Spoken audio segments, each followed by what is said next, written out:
Hey friends, welcome to the Belore channel. Today I'll show you how to transfer files from your Android phone to an external hard drive. Here it is. So I've got this set up here.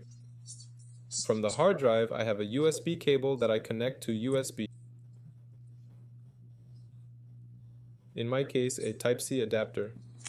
There are also micro USB adapters, but those are rarely used these days. Type-C is most common now, so I've plugged it in, my hard drive is blinking, and on my phone I need to open the file manager. On this Android model, it's called Files. Let me find it real quick. Here it is, opening it up. And to transfer files, we need to select a file. Let's say, tap this folder, hit the three dots, and copy. Oops. Oops. Tap the three dots and copy. Now we select our hard drive for this.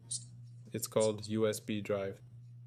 There, tap and tap, then choose where you want it and hit copy here. After that, the file will transfer. This has been Bella. See you all later.